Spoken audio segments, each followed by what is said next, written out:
Hi, everybody, and welcome to the OHSAA Tailgate Show. My name is Todd Bell. I'm alongside Aaron Cassidy and Matt DeRazio tonight. We're going to be with you for the next 45 minutes, and we're going to get you ready for tonight's Division II State Championship game at Hall of Fame Stadium, Tom Benson Hall of Fame Stadium here in Canton, overlooking the glorious Pro Football Hall of Fame.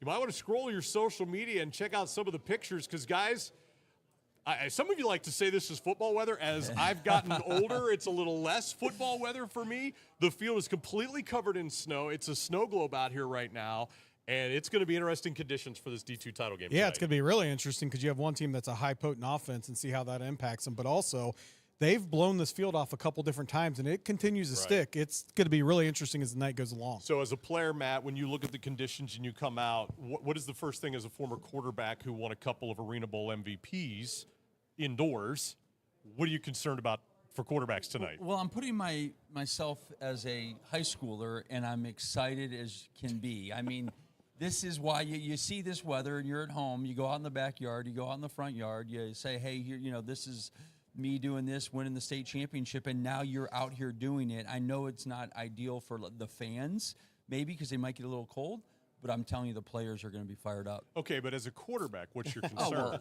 Now, I mean, it's better than rain, right? Way better than rain. Okay, but yeah, what's rain. your concern? I mean, because it is windy, too. First of all, two of the best quarterbacks in the state here, which is no surprise. And you get to this kind of game, usually it's the best players in each division.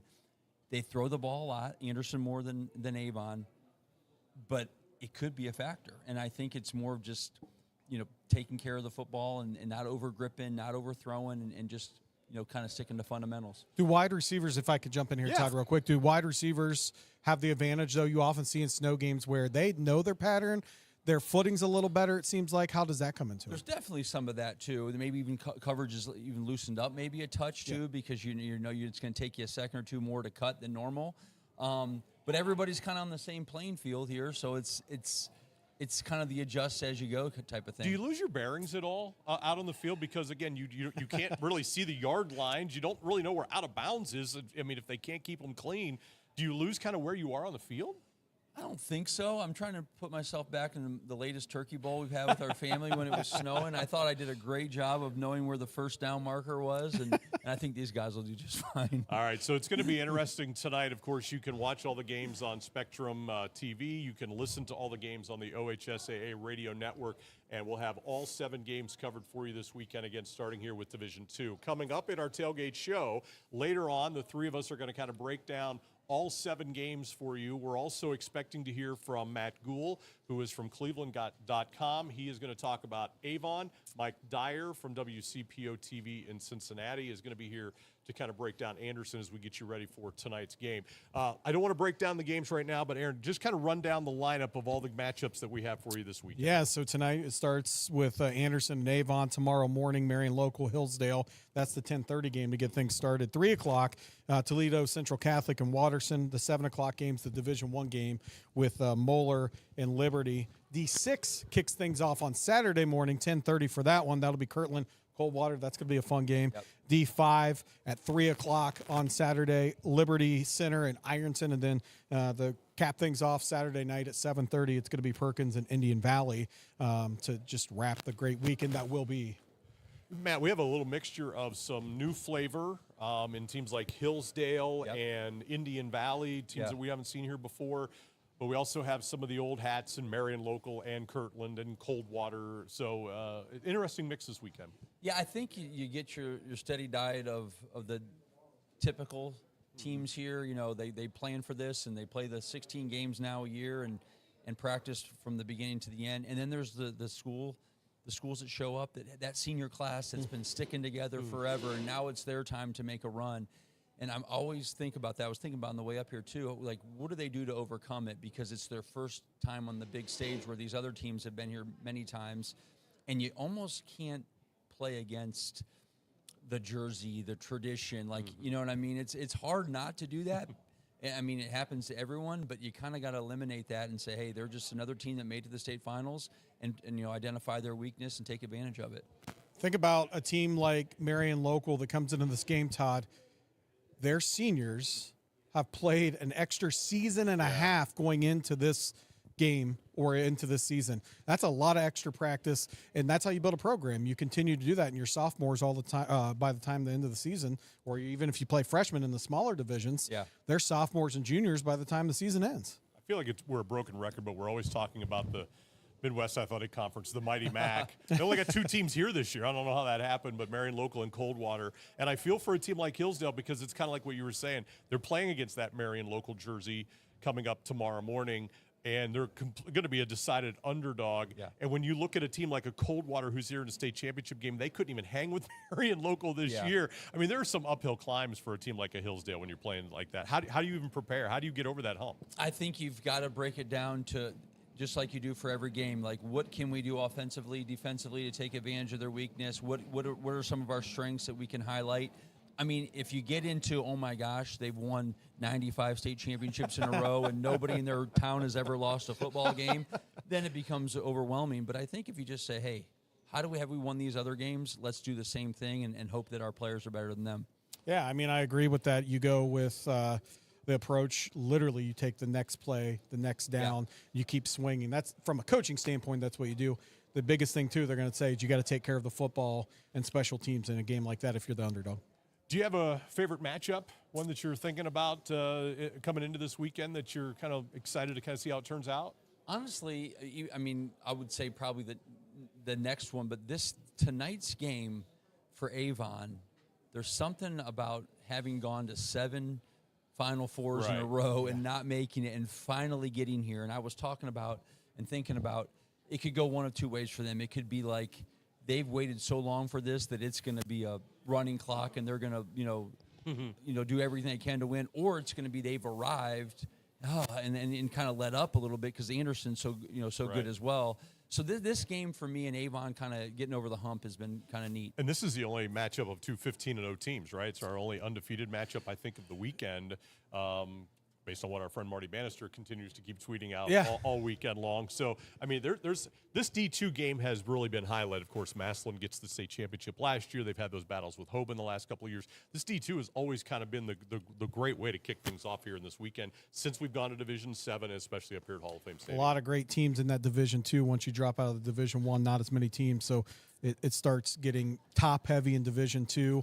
The most interesting matchup I'm looking forward to, I think it's going to be Olentangy Liberty and Moeller. I think the Division 1 matchup is going to be very, very interesting. Moeller, potent offense, Liberty with a stingy defense. I saw Liberty 3 times right at the end of the year, weeks 10 and a couple times in the playoffs. And I had a feeling they were going to knock off Eds last week, and they did. Now they're going to take on Mighty Mo. And then, of course, we're going to talk with Mike Dyer about it here in just a little bit. But Matt Ponatoski, the quarterback of Moeller, was earlier today named Mr. Football this year. So he's going to be on the center stage tomorrow night.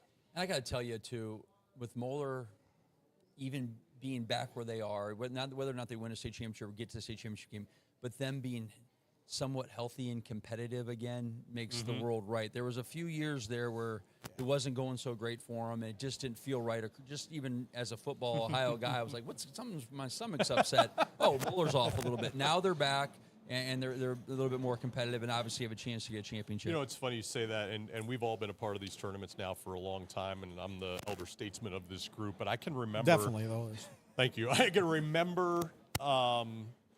And I'm from this area, the Canton area, but I would pick up the Canton repository come state championship weekend, and you would see the photos of the old Moeller uniforms, and they had these giant stars that would go down the side of the pant. There weren't stripes; they had these giant stars. And then, of course, their head coach was Jerry Faust, who just passed away throughout the course of the middle of this season. And ever since Jerry passed away, you almost feel like they've got a little bit of extra going for them. And, I mean, they were already outstanding as it was, but there's always that little underlying story. And with legendary coach Jerry Faust passing away this year, who I don't know if either one of you had an opportunity to meet, he was an unbelievable gentleman. But so they've got a little something going for them with Moeller. Yeah, they do. I think which is neat for them, and I think it's honestly each team has their own whatever they're rallying behind. I mean, even you asked me what's looking forward to. I honestly think it's the way that this weekend is kind of put together. The Thursday night game all the way to the end of Saturday makes it super special in this special place. So it's like the next game. I also obviously love the rematch between Toledo Central Catholic and Bishop Watterson is going to be a fun one too tomorrow afternoon. But I think you think about all of them and what it means to so many people. Real quick trivia question for the two of you while we're waiting to see if Matt Gould will arrive and join us here. I keep looking over my shoulder to see if Matt's going to be coming in from behind us. I just didn't know if you owed someone money or something. Well, I do. They haven't found me just yet. They will this weekend, I'm sure. Yes. Do you guys know who the first Thursday night state championship game was a few years back? It was at Ohio Stadium, to kind of re-jog the memories a little bit. Oh, man. And I can't remember if it was 2014. I'm pretty sure was the first year of it. It was at Ohio Stadium. Do you guys remember who the Joe matchup Burrow? was?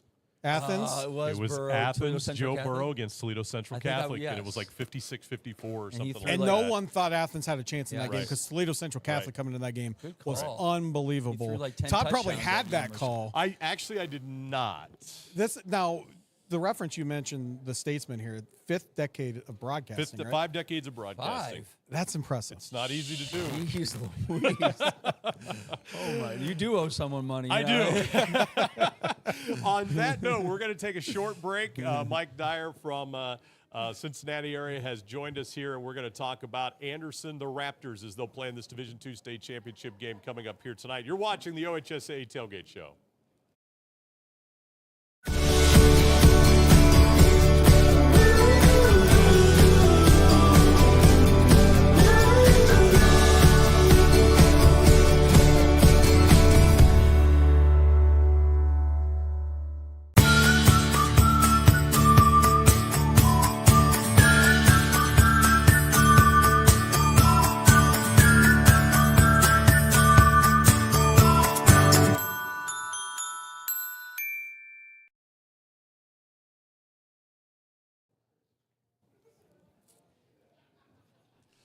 We are back inside Tom Benson Hall of Fame Stadium. The Division II State Championship game is coming up. This is the OHSAA Tailgate Show here tonight. We're going to be with you until 6:30, leading you up to coverage on the OHSAA Radio Network and Spectrum Television tonight of the state championship game.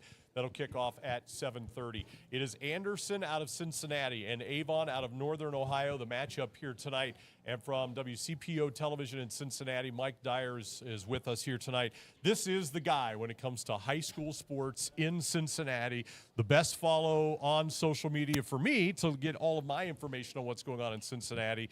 Mike, here you are again, and you got another busy weekend, starting it with Anderson here tonight. The check is in the mail, Todd, so thank you very much. I really appreciate it. Which is that. good. Not the guy you owe money to. There's Venmo now. He's like, we need a quicker So my- transaction. So there you go. You wouldn't get your money for a while. But I put the check in the That's mail. all right, either way. But a No, big this weekend is- for you guys yeah, on Cincinnati definitely, again. definitely. We weren't here last year, believe it or not. First time in, I think, almost since 2015 that Cincinnati area got shut out. And we call it a drought. That may sound arrogant to other parts of the state, but we haven't had a state champion since 2021. Clinton Massey won that year along with Winton Woods. And but certainly Anderson Division II, undefeated season, been an incredible journey for Coach Evan Dreyer and this group. And then we have Moeller. Division I in the state championship game Friday night. Matt Ponatoski, their junior quarterback, was a Mr. Football recipient. Back-to-back winners out of Moeller. Yeah. So big-time football in Cincinnati right now. Let's start with Anderson tonight. Kind of give our viewers, our fans, an overview of the Raptors if they're unfamiliar with their program. They don't like to punt. I'll tell you that. So watch that tonight. And with this weather, it's certainly more conducive to their liking of not punting. And they will throw the ball. They will air it out. They have a senior quarterback in Justice Burnham. He's thrown for almost 3,800 yards this season. They will air it out. They are a tempo offense. They go quick. I'm interested to see with this weather how that's going to impact everything. But they have a defense. It's been a knock on the Raptors the past couple years. They have had the offense. They've had the offensive firepower. They've had quarterbacks to throw it. Didn't necessarily have the defense. They gave up a lot of points. But this year they have the defense to match it. And they've run the table, certainly, up until this point. And they fell to Massillon in the semifinal last year. Is that correct? That's correct. At Cruz Stadium. I think you and I were there and had that call last year. So what was different this year to get them over that hump? Was it that learning process from last year? No doubt about it. If you talk to Coach Evan Dreyer, he says, we've been there. We know what it takes. It's one of those things where this is a team that's experienced in so many aspects. And we talk about Justice Burnham, their senior quarterback, but they have a running game. They have a wide receiver and senior. Trace Jalek has 101 receptions this year, 1,800 yards receiving. They have a tight end, a senior, Caden Peening. He's outstanding. You'll see how big he is. And he was a Central Florida commit until he decommitted this past week. But he's an outstanding player as well. just have the ingredients this year of playing together for so many years. Justice Burnham, their quarterback, started out as a ball boy in the program. I mean, it just tells you the kind of the continuity that's within this Forest Hills district, specifically with Anderson, and how they really help grow and develop their players. Mike, coming into the game, we talked about earlier in our last segment, throwing the football, how it could be different in these elements. It's a team that averages 461 yards of offense. That's college-type numbers. They throw for 307 coming in. But their ability to run the ball, is if they have to, can they hold have up a with senior running back, Darrell Turner, a transfer. He played in Northern Kentucky last year, and he's been effective for them. I just don't doubt Evan Dreyer, the coach. He's been here 8 years. He knows what he's doing. They put up 700 points. They're on the OHSAA list for most points in a season. But I don't know if these elements are certainly conducive to their offense, but I think he's going to make the adjustments. He knows what he's doing. Sure. I have confidence that they have a good game plan going into tonight. Were they threatened at all throughout the course of this season with their perfect mark? Really, they haven't. I covered them in the regional final against LaSalle, and it was a great game. Went down to the wire, and certainly a big play. I mentioned Trace Jalek, their senior wide receiver. They had I went for 4th down, and made a 49-yard connection between Burnham and Jalek, which really saved their season. But, LaSalle pushed them. But in the regular season, no, I covered the Winton Woods game. They really took care of business in that one at home. But, it's been a first time 15-0 in program history, and they have a lot to be proud about. And this has been a good program. I don't know if your memory, you could remember, Matt and I did the state championship game 07-08 against Louisville over at Paul Brown Tiger Stadium, and they had this giant wide receiver in Nick Truesdale. That's right. And they won a state championship back then. This has been a pretty good program for a long time. Yeah. Vince Suriano, he's a Spectrum News 1 analyst. He was there for a long time. Jeff Geesting was actually the state championship coach there in 07. They made it back in 08. Actually, Evan Dreyer, the head coach currently, was on that staff as an assistant. They lost in a thriller against Sylvania Southview, but certainly this team has a proud tradition there on the east side of Cincinnati and specifically in Division II around the state. What concerns would they have tonight against Avon if you've talked with Coach Dreyer and their concerns about the Eagles tonight? Coach Dreyer loves the way the Avon senior quarterback Nolan Good has been playing. He's a Mr. Football finalist. I believe he's going to Kent State, if I'm not mistaken. They have firepower too. And I think anybody in Southwest Ohio knows when a team beats Akron Archbishop Hoban, that opens your eyes a little bit, and I think that's what Avon has done for people in Cincinnati. And again, not the only team you're covering this weekend. The Moeller Crusaders are back here. Matt, I know you wanted to talk about them. Yeah, I was going to say, shifting gears just quickly, we were talking about Moeller back. Was there a moment in time there where the world felt off a little bit because they had a handful of down years there where they didn't seem like themselves? And are they officially back now? Is this saying like the pipeline is full? They've been back for quite a while, honestly. I mean, they've been to the state semifinals 4 consecutive years, and they just had Springfield get in the way each one of those past 3 years prior to this season. And we all know that obviously they went up against St. Ed's and what happened here at state. But no, I mean, a proud program, obviously. The tradition. You talk about the late Coach Jerry Faust and all the memories come flooding back to everybody around the Moeller program this year, especially with his death. But I mean, this is a program that back-to-back Mr. Football winners. Sure, that says enough right there. But they have so many other elements too. The wide receivers, their linebacker Jonah Hayes. He's going to Northwestern. He's the son of athletic director Jonathan Hayes, a former NFL assistant, longtime NFL player. Yep. So you have the name recognition when you hear Moeller. And certainly, if you want to say they're back from an outside perspective, they are. But I think for those of us in Cincinnati, we know what they've done within the GCL South, Sure. and they've been back for a while. You talk about Cincinnati and how not here last year, and it was kind of a surprise to everyone. Talk a little bit about the football Friday nights in the towns in Cincinnati. You hear it about Southwest Ohio and or Northwest Ohio and all the little towns, and maybe Cincinnati, not as small towns, but still, it's a proud football area.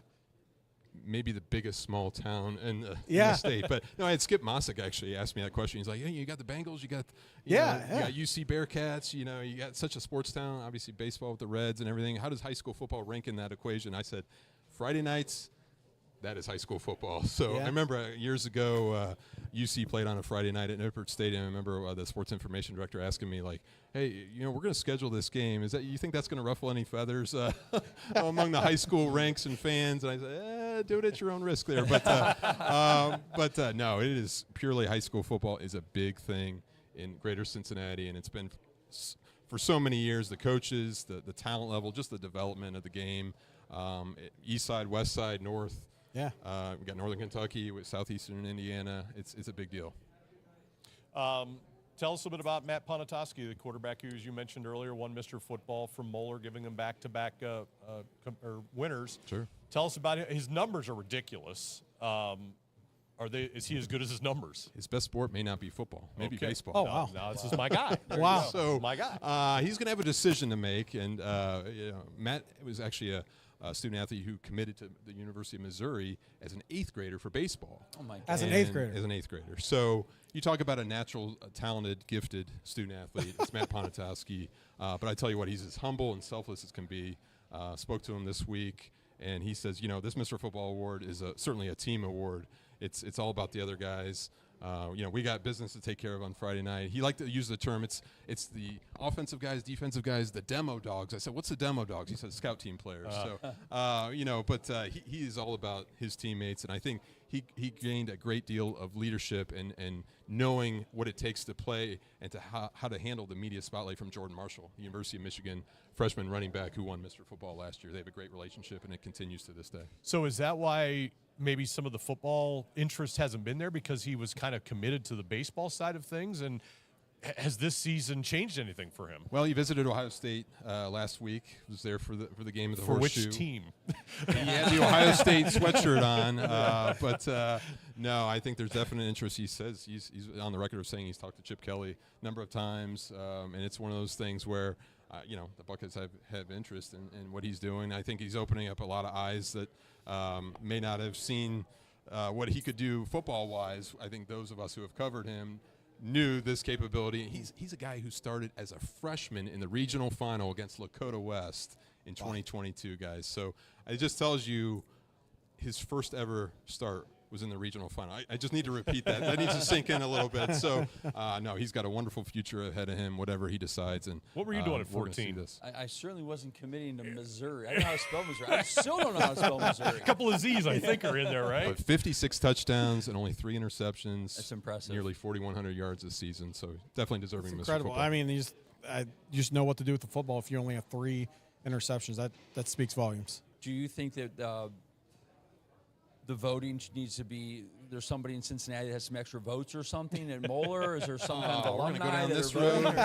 voting? For so many years, I there hear. cons- Now, I'm an Akron native, Okay. but I've been in Cincinnati since 2004. For so many years, we heard in Greater Cincinnati that there's a bias toward the northern part of the state for Mr. Football. 'Cause Mark Edwards was the only Greater Cincinnati winner back in 1992. Oh, wow. Former Notre Dame fullback, played Sure. in the NFL. There's some certainly trivia. Tom Brady.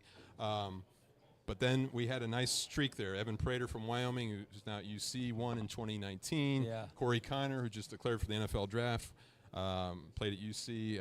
Roger Bacon, he won in 2020. Then Jordan Marshall. So This is when the voting now shifted. maybe Yeah. you're sensing some What happened? ballot stuffing there. Yeah, there could be something going on. I don't want How to many really, votes do you actually have, Mike? I don't want to start something here. I was going to say, what is this program here? I thought we're talking high school football. I don't know about that. No, it's all good. No, it just shows you the statewide respect, I think, for not only the Matt For sure. Ponatoski, but the schedule that Moeller plays year in and year out. And I think the competition speaks for itself. And they don't have a home field, guys. Right. They played in 10 different heard venues that. throughout the Holy regular smokes. season Yeah. this year. So they're not going to be fazed by this environment, but it's one of those things where I think it's just an ultra-talented team at the end of the day with an outstanding quarterback. He's going to be fun to watch tomorrow. Do you have any fond memories? We'll just stay with the football theme of covering a state championship team. Was there a favorite team that you've covered in your time in Cincinnati? A favorite game, a favorite moment that maybe comes to mind? Go back to 2013 when I'm looking at the snow where Loveland won the Yep, Division beat II state Glenville. championship. There you go. And first ever state championship for that program. And I remember the snow being plowed on the field here at then Fawcett Stadium. But then the next day, Moeller, behind quarterback Gus Ragland, who's now at Miami University coaching, he had a big time. I think he accounted for maybe 8 touchdowns in that game and a win over Mentor. It might have been 55, 52, something along those aspects. But I remember specifically that weekend as being one that had so many memories that I don't think anybody will ever forget around Greater Cincinnati. That's great. Yeah. Mike, we appreciate your time, and again, love your coverage down there in Cincinnati. I know, and everything's changed, right? Because you were at you were in newspaper, now a little more on the TV side, but the social media side is really very, very important for yourself and for people like us to gather the information. I imagine your job has changed drastically over the last half dozen years. No doubt about it. It's a wild, wild west, but as I tell everybody, it's kind of like currency. You want to make sure that what you're following and what you're putting out there, it definitely puts your best foot forward, because everybody knows we have a digital footprint anymore. So I always make sure I take pride in taking that extra step, confirming information, and making sure you don't use anonymous sources in high school sports coverage. It's one of those things that I just don't believe in. So 2 sources went away a long time ago in some places. Good to have that you're still true to the word. So we certainly enjoy your thoughts and your comments here. Mike, thanks for taking the time with us. Appreciate it, guys. All right. Thank you very much. Our OHSAA Tailgate Show is going to continue from Tom Benson Hall of Fame Stadium. The Division II state championship game between Anderson and Avon is coming up. Stay with us. We'll take a short time out. Back with more here from Canton.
Back inside Tom Benson Hall of Fame Stadium. We are on level 6, the main the main press box level where we spend most of our time is level 7. I guess that makes the field level 1?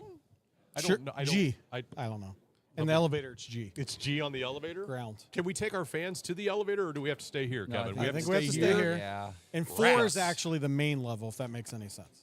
I don't know that I've ever been to the main level. 4 is the main level. G is the locker room level. Were you ever here at Old Fawcett Stadium? No, I was never here. And I know you were. I was. You were in the first incarnation of it, because you and I did a couple of state championship games back in 06 together before they. Matt would just agree. He's just agreeing. I'm agreeing with that. I was going before that. Back in 06 together. We did a couple of games here that year, and then they redid the press box, and then the stadium went away, and they built this unbelievable facility that is Tom Benson Hall of Fame Stadium now, that is right next to the Pro Football Hall of Fame. If you're on the home side stands, and if you watch anything on TV this weekend, really the cool thing is they have an opening in the visitor stands, and you can see right through it and see the Hall of Fame. Now, I know there's been a lot of discussion over the years of where these state championship games should be played. It was fun for us when they were at Ohio Stadium a few years ago, but a 7,000 attendance crowd for a smaller division, even the larger divisions, Division 1, 10, 11, 12,000, it's just too cavernous, and this seems to me to be a perfect venue for these games. Yeah, everybody wants to play at Ohio State, but you also get to play here where the Pro Football Hall of Fame is and where there's an NFL game. Yeah, I think I almost asked Mike this. The kids don't care. Mike, come back. The kids don't care. The kids, you could put it out on the street. They don't care where they play. It's usually the fans that complain. I can tell you the coaches don't care either. Right. As long as you're in the state championship, they do not care, and the kids do not care. I think it's more so the fans that might have a bigger issue with it. But this is continuing to get better. There's all kinds of like shops now around here. It's really building up around here. The Village. It's becoming the prime area to come. Yeah, absolutely. When you were playing, and you played at a high level. You're a Hall of Fame quarterback at St. Francis de Sales in Columbus. When you were in the playoffs, did you care where the title game was? No, in fact, when you were talking about playing here, the Old Faucet, that was when we lost to Steubenville here, and that's why I was I'm blanking out for a second. You're like 06. I was like 06. You mean 94? So anyways, no, it didn't matter. And I think if you kind of, widen your view a little bit too, how unique for these kids to play in this place. If Right. you live in Iowa, let's say, it's great to play at University of Iowa, whatever it may Right. be. We're talking about the Pro Football Hall of Fame. I don't know. Yeah, it's maybe a little bit more of a drive. It would probably been a good question for Mike. Like, 'cause Cincinnati folks are probably the ones that would have the biggest argument to say, hey, we have to drive the farthest. But man, oh man, to your point, I don't think anybody cares, and especially because it's here. This is pretty special. And I know you grew up in Columbus, and you grew up somewhere else. Southeast Ohio. Southeast Ohio. I grew up 20 minutes from here. Yeah, so right. And so when the state finals moved here to Stark County, it was awesome for me to be able to come here and late in my high school years to come here and watch some of the games. Or then as I got into my first decade of 5 of broadcasting and calling a state championship game over across the way at Paul Brown Tiger Stadium. So it was always kind of cool. And so it's always fun to kind of come back here and be super close to home and be able to be a part of these championships. And you'll hear Doug Ute and the different people from the OHSAA say a big thing is they want us here. Right, right. And they treat you like that. You walk around any from a media, from a fan standpoint, it's a great experience, first class. Even when you're down in the locker room area with the kids and the coaches, it's first class. They're treated just like that. Todd's looking for that guy that's going to hit in the back of the Yeah, head I mean, Mike's giving you money. And I'm going to need it. here. The check is in the mail? When was the last time you checked your mailbox? When's the last time you wrote a check? Oh, that's also very, very valid. All right, Division II state championship game is coming up here tonight. That will have a pair of 15-0 teams in Anderson and Avon. We're going to talk a little bit about that one coming up here at the end of our show. We're going to be with you until 6:30. Aaron, kind of take us through the rest of the weekend schedule, a couple of nuggets about these games coming up. Matt, and I'll give you a couple thoughts as well. Yeah, What do you got for us? Tomorrow, 10:30 a.m. It's Friday morning game. Ah, it's going to be cold. I love it. Marion Local, Hillsdale. You have a team that's going for 64 straight games. That would be 4 16-0 seasons. Unbelievable. If my math is How is correct. that possible? It's just unbelievable. How about this? Even more mind-boggling. In the season, 8 shutouts. No team has scored more than 14 points on this Marion Local team. So you're Hillsdale, and we kind of talked about this at the top of the show, but for those of us just now joining us, you are the decided underdog coming into this game. Nobody's giving you a chance in the world, so you just go out and let it fly tomorrow morning, right? I mean, I certainly wouldn't start reading all those stats to anybody because then I'd be like, what? 4 years they haven't lost? All those things. I really do think you got to keep it simple in terms of what's our best game plan to win this ball game. That's it. And we don't know what the weather will be like tomorrow morning. Yeah. But you have to assume that a lot of the snow that's falling tonight is still going to be there tomorrow morning, and it isn't going to melt. It might give them some time to blow it off. Does that help a team like Hillsdale? Do you need elements maybe to kind of level the playing field a little bit? I think you'll take anything you can get at this point, honestly. But I mean, they're here for a reason. Right. They're playing the Giant. Yeah. And you're going to have to find a way. But, I mean, the funny part is I always think, and you may think this too, like, is there ever going to be a let-up? Is there a moment of, like, complacency for them? And it doesn't seem to exist, but you would like to think maybe Hillsdale's maybe thinking maybe this is our turn for them to let up a little the bit. Soviet Union lost in 1980. They're a resilient team, too. That's kind of what they pride themselves on. You go back to their game against Melvin in the playoffs, 2 Hail Marys that they converted, one right before halftime, one at the end of the game to win at 50-48. So they're a resilient team. I mean, they're kind of probably come in and not know any better with their first appearance. If it matters or not, they just had some recent success in baseball as well. So some of those players are here today. Go to Division III at 3 o'clock. Toledo Central Catholic, Waterson. This should be a fun one. Toledo Central Catholic, a team that's won 4 1-point games, to where the total opposite, right? You have a Waterson team that has put a running clock on teams 13 of their 15 games. The other games, they beat a team 20-0. That was not a running clock. Right. Then they beat Big Walnut, who, by the way, was in a Final Four last year, 28-13, or last week, 28-13. So the backup quarterback for Toledo Central Catholic last week that got a touchdown for him to win the game with 38 seconds, 7-6. One thing, and you probably didn't think a punter would come up on the show, okay? But they have a punter that averages 40 yards a punt depending on what weather could be, can he flip the field? Can we saw that in the Ohio State-Michigan game, what starting at your own 7-yard line can do for you coming out. So what does a high school punter do? How does that happen? I mean, honestly, it's one of those things you take great pride in whatever your role is, and if that's his role, and he's has had so much success, then obviously it can be a weapon.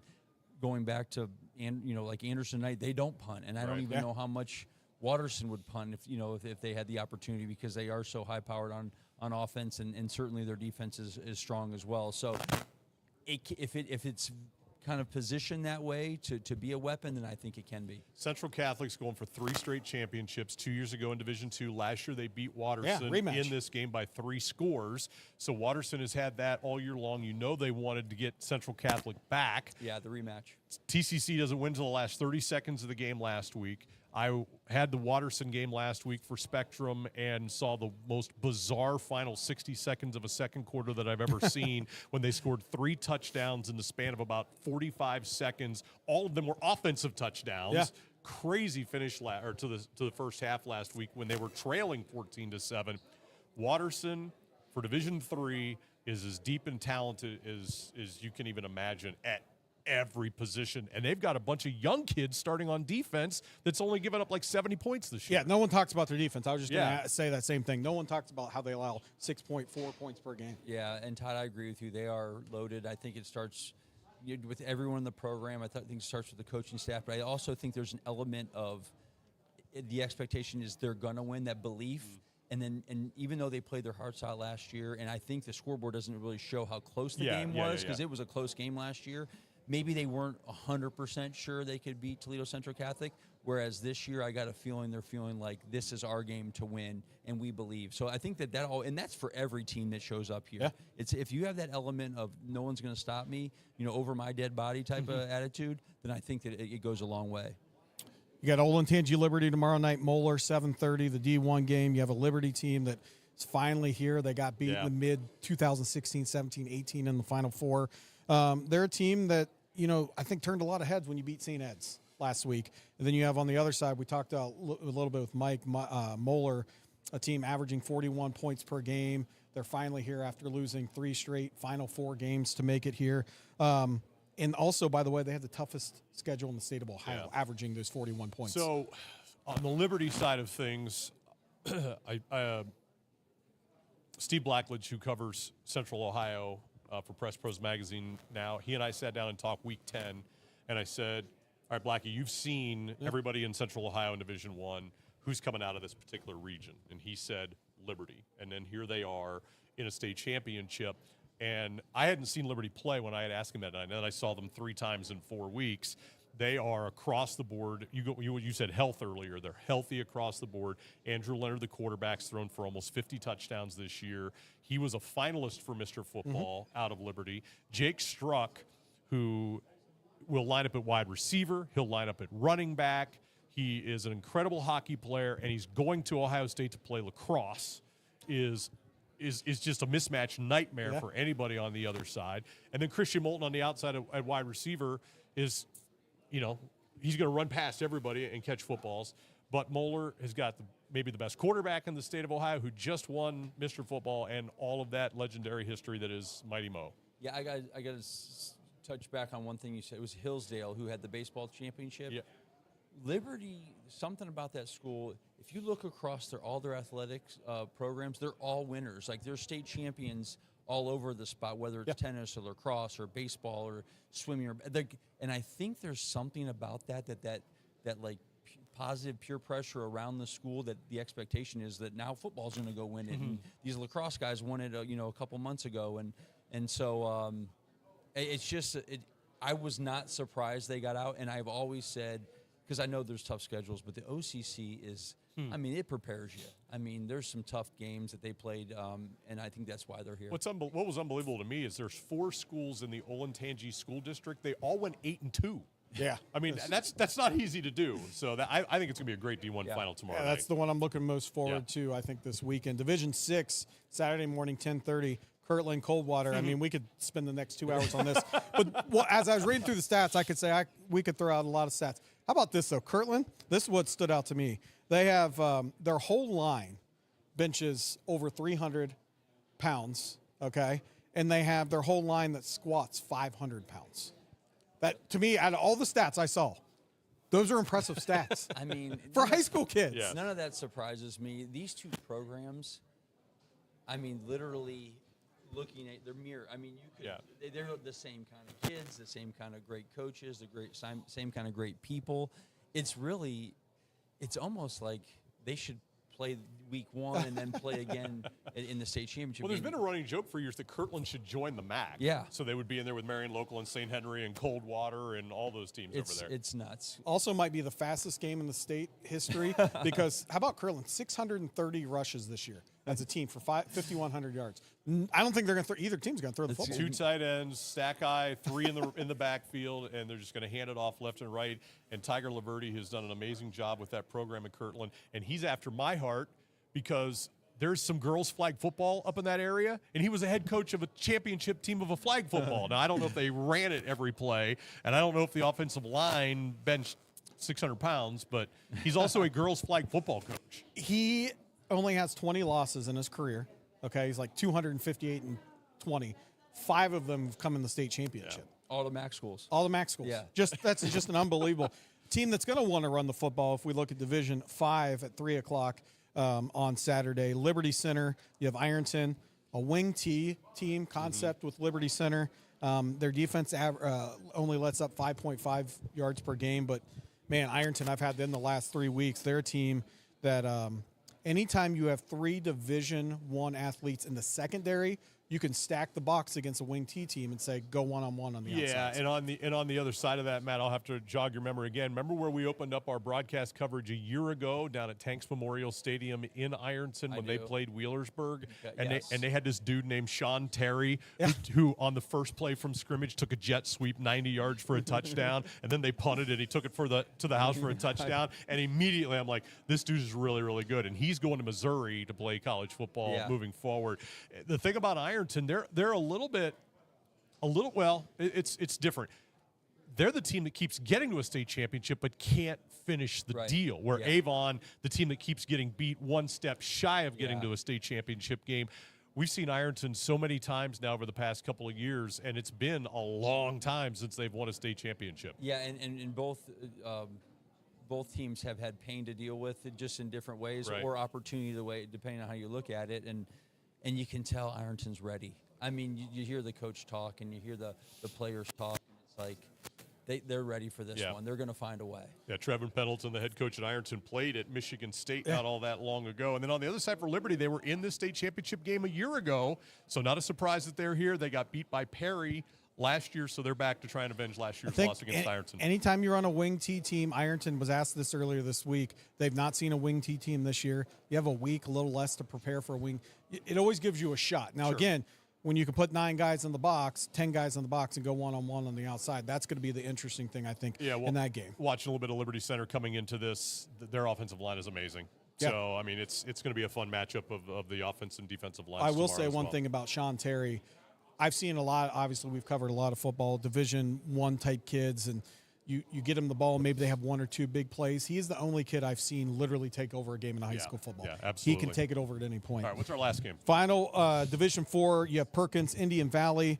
Just Perkins, again, we talked about turning heads. Anytime you beat a team like Glenville, who I know you and I talked that might have some NFL guys on their team. We saw them week 2 and couldn't believe it. I mean, so anytime you beat them 13-11, and then Indian Valley, their first ever appearance. We talked about this earlier. What does that do to you in your first ever game? This is going to sound super weird. This is my favorite game of the weekend.